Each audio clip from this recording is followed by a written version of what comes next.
ஆக்சுவலா இந்த படம் பாத்தீங்கன்னு வச்சுங்களேன், இது வந்து பாகவதர் அவருடைய வந்து பயோகிராபி அப்படின்னு சொல்லியிருந்தாங்க. அப்படிலாம் வந்து முழுசாலாம் ஒண்ணுமே கிடையாது இல்லை. ஸோ ஆக்சுவலா படத்தோட பேர் வந்து காந்தான்ற ஒரு படம் பேர் வந்து வச்சிருக்காங்க. ஸோ இந்த பேரை வச்சு தான் பார்த்தோம்னா இந்த படமே நோக்கி போயிட்டு இருக்கு. இதுல ஆக்சுவலா வந்து ஒரு விஷயத்த நான் என்ன சொல்லணும்னு பாத்தீங்கன்னு வச்சுங்களேன், இது வந்து 1950s எடுத்த படம் இல்லையா? அப்போ இந்த காலத்து இளைஞர்களுக்கெல்லாம் இது வந்து எப்படி கவரணுன்றதை வந்து டைரக்டர் வந்து பக்காவா நோட்டீஸ் பண்ணி எப்படி கொடுத்தா இளைஞர்கள் வந்து ஆக்சுவலா பாத்தீங்கன்னா படம் பார்த்தீங்கன்னா 2 hours 45 minutes.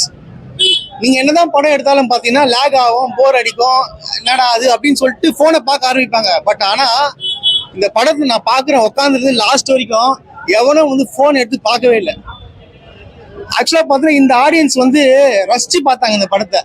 இது கொஞ்சம் பாத்தீங்கன்னா உங்களுக்கு ஸ்லோவா போகும், பட் ஆனா பயங்கர இன்ட்ரெஸ்டிங்கா போகும்.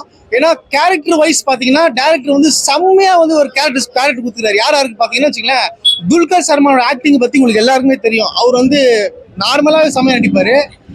பட் பாத்தீங்கன்னா சமுத்திரக்கனி ஒரு பேட்டியில வந்து சொல்லியிருந்தாரு. என்ன சொல்லியிருந்தாருன்னா, இந்த படம் வந்து என்னை தூங்க விடாம பண்ணுச்சு. இந்த படம் வந்து இந்த படத்துக்கு அப்புறம் சமுத்திரக்கனியோட புதிய பரிமாணத்தை பார்ப்பேன்னு சொல்லியிருந்தாரு. உண்மையா வந்து நான் வந்து இந்த அளவுக்கு ஒரு ஆக்டிங் பண்ணுவாரு எதிரே பார்க்கல பிரதர். வேற லெவல் பண்ணிட்டாரு. அதே போல செகண்ட் ஹாஃப்ல ராணா பண்ணியிருக்காரு. செகண்ட் ஹாஃப்ல தான் வருவார் ராணா, ஃபர்ஸ்ட் ஹாஃப்ல கிடையாது. அப்ப செகண்ட் ஹாஃப்ல ராணா வராரு. வந்த உடனே பாத்தீங்கன்னா அவருக்கு என்னன்னா பாத்தீங்கன்னா ஒரு போலீஸ் ட்ராக் எக்ஸலண்டா பண்ணியிருக்காரு பிரதர். எங்க டைரக்டர் வந்து எப்படி யோசிச்சு இந்த கதை வந்து போர் அடிக்க கூடாது, இது வந்து அந்த காலத்து கதை நினைச்சுப்பாங்க. பட் ஆனா புதுமையான விஷயங்களை கொண்டு வந்து ஒரு மிகப்பெரிய ஒரு படவி படிச்சிருக்காரு. டைரக்டர் பார்த்தா செல்வமணி செல்வராஜ் நினைக்கிறேன் அவரு. அதே போல பாத்தீங்கன்னா மியூசிக் டைரக்டரும் பாத்தீங்கன்னா பக்காவா போட்டிருக்காங்க பிரதர். அதே போல ஹீரோயினோட ஃபர்ஸ்ட் படம் மாதிரி எனக்கு தெரியவே தெரியல. ஆக்சுவலா வந்து இவங்க ஃபேஸ் கட் லைட்டா பாத்தீங்கன்னா கீர்த்தி சுரேஷ் மாதிரி இருக்கு. அவங்க சிரிக்கும் போதெல்லாம் பார்த்தா கீர்த்தி சுரேஷ் மாதிரி இருக்கு. அதுக்காக வந்து கீர்த்தி சுரேஷ் ஆக்டிங் அப்படி கம்பேர்லாம் பண்ண வேணாம். இவங்க வந்து சூப்பரா பண்ணியிருக்காங்க. Excellent film. இது போக படம் முடிஞ்சு வெளியே வந்து அப்போதான் அந்த ஹீரோயின் வந்து உள்ள வராங்க தியேட்டர்ல யாரும் பேசுறதுக்கு. படம் முடிஞ்சு யாரும் வெளியவே போல. அவங்க வந்து பேசுறதை கேட்டு அவங்க கை தட்டு அவங்க அப்ளாஸ் பண்ணிட்டு போறாங்க. இது ஒரு மிகப்பெரிய வெற்றின்றதை வந்து இந்த ஆடியன்ஸ் மூலியமா தெரிஞ்சுக்கலாம். ஒரு மிகப்பெரிய சூப்பரான ஒரு படைப்பு பிரதர். இது ஆக்சுவலா பாத்தீங்கன்னா இது என்ன ஸ்டோரி பிளாட்ல சின்ன ஸ்டோரின்னு பாத்தீங்கன்னு வச்சுங்களேன், ஒரு ஹீரோக்கும் டைரக்டருக்கும் உள்ள என்ன ஒரு ஈகோ கிளாஷ் ஏற்படும். அதுல வந்து நீ பெரிய ஆளா நான் பெரிய ஆளான்ற ஒரு விஷயம் வரும். அது வந்து பாத்தீங்கன்னா அது எப்படி அதாவது இதுலதான் வச்சு படம் முடியும்னு நினைப்பீங்க. பட் ஆனா கிடையாது. செகண்ட் ஹாஃப் பாத்தீங்கன்னா வச்சுக்கோங்க, அப்படியே படத்துடைய பிளாட் மாறுது. அப்படியே கிரைம் இன்வெஸ்டிகேஷன் த்ரில்லரா வருது. ஏன்னா இந்த படம் பொறுத்த வரைக்கும் எல்லா கலவையும் இருக்குங்க. காமெடின்றது உங்களுக்கு கிடையாது. காமெடின்ற படம் காமெடி இல்ல. பட் ஆனா பாத்தீங்கன்னா ஃபர்ஸ்ட் வந்து ஒரு ஈகோ கிளாஷ் உள்ள ஸ்டோரி போகும். செகண்ட் ஹாஃப் பாத்தீங்கன்னா கிரைம் த்ரில்லர் போகுது. போரே அடிக்கல. அந்த காலத்துல போலீஸ் வந்து எப்படி இருப்பாங்கன்றத வந்து சூப்பரா காட்டிருக்காங்க. அதே போல பாத்தீங்கன்னா அந்த சினிமாட்டோகிராஃபி எல்லாம் பக்காவா இருக்கு. எவ்வளவு செலவுலாம் இல்ல, ஒரு பெரிய வீடு, அந்த வீடை வச்சே படத்தை முடிச்சிட்டாங்க. இந்த ஆர்டிஸ்ட் செலெக்ஷன்லாம் பக்கா மாஸ் படுது. ஆக்சுவலா வந்து எக்ஸலன்ட் படம். இந்த மாதிரி படத்தெல்லாம் வந்து தமிழ் சினிமால வந்து ரொம்ப எதிர்பார்க்கிறோம். அதாவது பாத்தீங்கன்னா இப்போ நிறைய பேர் வராங்க, இன்னும் நீனா வந்து தெலுங்கு படத்தை வந்து ப்ரமோட் பண்ற அப்படிலாம் கிடையாது. படம் நல்லா இருந்துச்சுன்னா எந்த படம் வேணா பார்க்கலாம், எந்த படத்தை வேணா இது பண்ணலாம். அதுக்காக தமிழ் படம் அப்படி டைரக்டர்லாம் வேஸ்ட் சொல்ல முடியாது. இந்த படம் சூப்பரா எடுத்துக்கிறாங்க. Excellent movie. துல்கர் சல்மானுக்கு வந்து இந்த படம் வந்து பிரம்மாண்ட படமா அமையும். பட் ஆனா ராணாக்கு பார்த்தீங்கன்னா ராணா வந்து இந்த மாதிரி வந்து நீங்க யோசிச்சே பார்க்க முடியல. அந்த அளவுக்கு ஒரு போலீஸ் கேரக்டர் சூப்பரா பண்ணியிருக்காரு. அவர் தான் வந்து கொஞ்சம் காமெடி வைஸ் பார்த்தோன்னா ஒரு இன்வெஸ்டிகேஷன் பண்றாரு. அந்த இன்வெஸ்டிகேஷன்லாம் பார்க்கும் போதே உங்களுக்கு வந்து ஒரு பிரம்மாண்டமா இருக்கும், ஒரு வித்தியாசமா இருக்கும். அதே போல பார்த்து நீலகிரி ரவியும் ஒரு சின்ன கேரக்டர் பண்ணியிருக்காங்க. ஓவரால் பார்த்தீங்கன்னா தயவு செய்து யாரும் வந்து மிஸ் பண்ணாம பாருங்க. ஒரு மிகப்பெரிய ஒரு படைப்பை வந்து படைச்சுக்கிறாங்க. தயவு செய்து வந்து இந்த படத்தை மிஸ் பண்றாதீங்க. ரொம்ப ரொம்ப நல்ல படம். அவ்வளவுதான் சொல்றது ஒண்ணும் இல்ல. சூப்பரா இருக்கு. ஆமா இல்லங்க, இந்த 1950s வந்ததுனால பாத்தீங்கன்னா தியாகராஜர் பாகவதர் பாத்தீங்கன்னா அந்த சின்ன விஷயங்கள் வந்து அவருடைய கதை வரும். பட் ஆனா ஃபுல் ஸ்டோரி பாத்தீங்கன்னா வராது. உங்களுக்கு எல்லாருமே தெரியும், தியாகராஜ பாகவதர் பார்த்தீங்கன்னா ஒரு கொலை வழக்குல ஜெயிலுக்கு போறார். 4 years இருந்திருக்காரு இல்லையா? அது வந்து அந்த ஸ்டோரி இது வராது. இது வந்து வேற. ஆக்சுவலா வந்து ஒரு பொண்ணு மூலியமா வந்து வருது, அந்த ஹீரோயின் மூலியமா நடக்கிற ஒரு இதுதான் காட்டியிருக்காங்க. தவிர வந்து அப்படிலாம் இல்லை.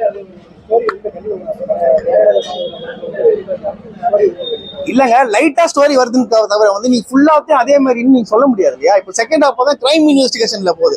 இப்போ தியாகராஜா பாகவதர் பார்த்தா சூப்பர் ஸ்டாரா இருந்தாரு. அப்ப லாஸ்ட்ல பாத்தீங்கன்னா அவர் எப்படி இந்த படமும் வாய்ப்பு இல்லாம தான் போனாரு. பட் ஆனா இதுல அப்படி கிடையவே கிடையாது. அவர் மிகப்பெரிய ஹீரோவா தான் வந்து வெளில வரா தவிர அந்த அந்த அதாவது மெயின் கோர் அதை பத்தி கிடையாது பிரதர். இது நான் சொல்றது புரியுதுங்களா? இருக்கு, ஆனா ஃபுல்லாலாம் கிடையவே கிடையாது. துல்கருக்கு இது எந்த மாதிரியான ஒரு படமா இருக்கும்? துல்கர் பார்த்தா சொல்றேன், துல்கர் வந்து ஒரு மிகச்சிறந்த நடிகர்ன்றது வந்து எல்லாருக்குமே தெரியும். இதுல வந்து இன்னும் ஒரு எஃபோர்ட் போட்டு இன்னொரு பக்காவா பண்ணிருக்காருன்னு சொல்லலாம். ஏன்னா டைரக்டர் என்ன சொல்றாரோ கேட்டு பண்ணாலே படம் பிரமாதமா ஓடும் பிரதர். இது உண்மை, இதான் உண்மை. இது வந்து எல்லா ஹீரோவும் கேட்டு வச்சு நீ பெரிய ஆளு உனக்காகலாம் உன் கதையெல்லாம் மாத்தணும்னு வச்சுங்களேன், சத்தியமா சொல்றேன் படம் வேலைக்கே ஆகாது. இந்த படத்துல வந்து யாராச்சும் ஒரு மிகப்பெரிய ஆளு நடிச்சிருந்து இல்ல எனக்கு இந்த மாதிரி வேணும், இல்ல நான் கடைசியில சாகக்கூடாது, இந்த மாதிரிலாம் சொல்லி இல்லாம பண்ணியிருந்தாங்கன்னா, அது சொல்றேன் ஒரு நார்மலா சொல்றேன், அடி வாங்கக்கூடாது, நான் அழக்கூடாது, இல்ல இந்த மாதிரி பண்ணதான் ஆடியன்ஸ் அவங்க எதிர்பார்ப்பாங்க, அந்த மாதிரி எல்லாம் வந்து வச்சீங்கன்னா வந்து வேலைக்கே ஆகுது. டைரக்டர் கிட்ட முழுமையா ஒப்படைச்சிருங்க. ஏன்னா டைரக்டர் தானே வந்து அந்த ஃபுல்லா, அதாவது ஒரு கதை ஸ்கிரீன் பிளே எழுதும் போது பார்த்தீங்கன்னா அவர் யோசிச்சுப்பாரு எனக்கு இது இப்படிலாம் வரணும்னு சொல்லிட்டு தான் அவர் எடுப்பாரு. ஆனா பாத்தீங்கன்னா நீங்க ஷூட்டிங் போனவன்னு பாத்தீங்கன்னா நிறைய பேர் நடுவில் வந்து இல்ல சார் இப்படி மாத்துங்க சார் அப்படி மாத்துங்க சார் சொல்லிட்டு டைரக்டரை வந்து குழப்பி விட்டு படத்தை காலி பண்ணிடுவான். ஏங்க படம் எடுக்கிறோம்னா படம் ஃபிளாப் நாங்க எடுக்க போறான் இல்லையா? அந்த மாதிரி எண்ணம் உள்ளவர்கள்லாம் வந்து தயவுசெய்து இந்த படம் பாருங்க, உங்களுக்கு அது புரியும் என்ன கதை என்ன மேட்டர்ன்னு சொல்லிட்டு புரியும். படம் வந்து பக்காவா எடுத்துறாங்க பிரதர். எனக்கு வந்து ரொம்ப பிடிச்சிருக்கு இந்த படம். ரொம்ப நாளுக்கு அப்புறம் ஒரு ஃபீல் குட் பார்த்த மூவி வந்து எனக்கு ஏற்பட்டுக்குது. எக்ஸலண்ட் மூவி இது. ஆனா இப்ப இந்த படம் ரிலீஸ் ஆகும்போது நிறைய பிரச்சனை வந்து கேஸ் எல்லாம் கூட வந்துருக்கு. பட் இப்போ இந்த படம் வந்து ரிலீஸ் ஆகிருக்கு, காலையில நிறைய ஸ்கிரீன் கன்ஃபார்ம் ஆச்சு. அதை பத்தி என்ன நினைக்கிறீங்க? அதாங்க நல்ல படத்துக்கு வந்து கண்டிப்பா வந்து கிடைக்கும்ன்றதை இது பார்த்து நீங்க தெரிஞ்சுக்கலாம், அவ்வளவுதான். இது நேற்று நைட்டே கூட ரிலீஸ் ஆயிடுச்சுன்னு நினைக்கிறேன். நேற்று நைட்டே கூட ரிலீஸ் பண்ணாங்கன்னு நினைக்கிறேன். ஒரு சில தேட்டர் 4 தேட்டர் ரிலீஸ் பண்ணாங்க. படம் இன்னைக்கு தான் ஃபர்ஸ்ட் டைம் போட்டிருக்காங்க. இது பிரச்சனையை தாண்டி வந்திருக்கு. ஆடியன்ஸுக்கு எந்த அளவுக்கு இந்த படம் வந்து ஒரு என்டர்டெய்னரா இருந்துச்சு?